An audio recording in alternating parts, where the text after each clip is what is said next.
손흥민이 체육훈장 중 가장 높은 등급인 청룡장을 받게 되었습니다. 보통 선수들에게는 장관이 상을 수여하는 게 일반적인데 이번에는 윤석열 대통령이 직접 시상하기로 했습니다.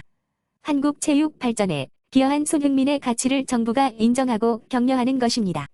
자세한 소식 요약 정리해 괴물 요괴TV가 알려드립니다. 손흥민은 체육훈장 가운데 최고 등급인 청룡장의 영예를 안게 됐습니다. 국내 축구 선수로는 손흥민이 처음입니다.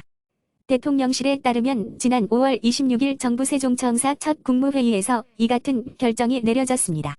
이번에는 윤석열 대통령이 직접 청룡장을 전달하는 방침을 세운 것으로 알려졌습니다.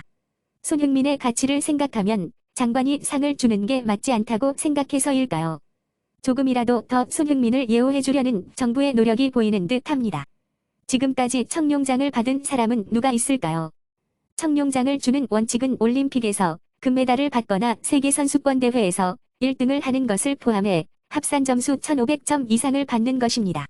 선수를 보면 골프 여제 박세리, 레슬링 영웅 심권호, 마라톤 스타 황영조 등이 있습니다.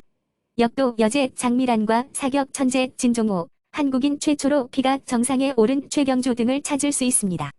축구 분야에서는 올림픽 금메달이나 세계선수권대회 1위라는 성적을 내기가 어렵기 때문에 명단을 찾아보기 힘든데요. 2002년 한국 축구 국가대표팀을 월드컵 4강으로 올렸던 거스 히딩크 감독이 청룡장을 받았고 그가 이끈 2002년 축구대표팀이 청룡장보다 하나 아래인 맹호장을 받은 바 있습니다. 독일 분데스리가를 호령했던 차범근은 1970년대에 4등급인 백마장과 5등급인 기린장을 받은 바 있습니다. 2등급인 맹호장을 받은 선수들 명단을 보면 청룡장이 얼마나 대단한 것인지 실감이 납니다. 미국 메이저리그를 호령했던 박찬호 선수도 2등급 맹호장을 받았고 한국 최고의 투수로 군림했던 선동열 선수도 2등급 맹호장입니다.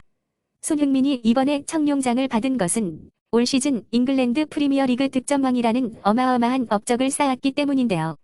지금 잉글랜드 프리미어리그는 이탈리아, 스페인, 독일 등을 제치고 전세계 리그 순위 1위에 올라 있습니다.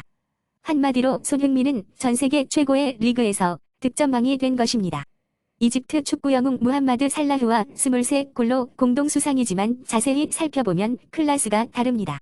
살라는 23골 가운데 페널티킥으로 5골을 넣었기 때문이죠. 필드골만 비교하면 손흥민이 살라보다 5골을 더 넣은 것입니다. 맨체스터 유나이티드의 크리스티아누 호날두도 올 시즌 18골에 그쳤습니다. 손흥민은 대표팀에서는 늘 겸손한 태도로 팀을 리드하는 것으로 유명합니다.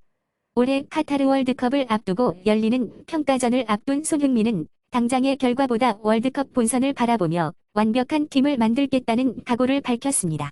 득점왕 소식에 흥분될 만도 하지만 소속팀에서 득점왕에 올랐을 뿐이지 대표팀을 위한 것은 아니었다면서 대표팀에서 내 역할을 다하면서 평소 부족하다고 지적받았던 세밀하고 약속된 플레이로 상대의 강한 수비를 뚫고 많은 득점을 하는 모습을 보여주고 싶다고 말했습니다. 평가전 상대인 브라질 월드스타인 네이마르와의 맞대결에 대해서는 브라질엔 네이마르 말고도 많은 스타가 있고 반면 나와 우리 대표팀은 그렇게 되고 싶어 하기에 열심히 해야 한다고 말하기도 했습니다. 윤석열 대통령은 지난 5월 23일 SNS에 손흥민 선수가 프리미어리그 시즌 득점왕을 차지하게 된 것을 진심으로 축하드린다고 밝힌 바 있는데요. 당시 윤 대통령은 이번 수상은 시즌 내내 팀을 위해 끊임없이 헌신하고 노력한 손흥민 선수의 열정이 만들어낸 결과라고 생각한다. 손흥민 선수 개인의 영예일 뿐만 아니라 아시아 축구계 모두가 축하할 경사라고 말했습니다.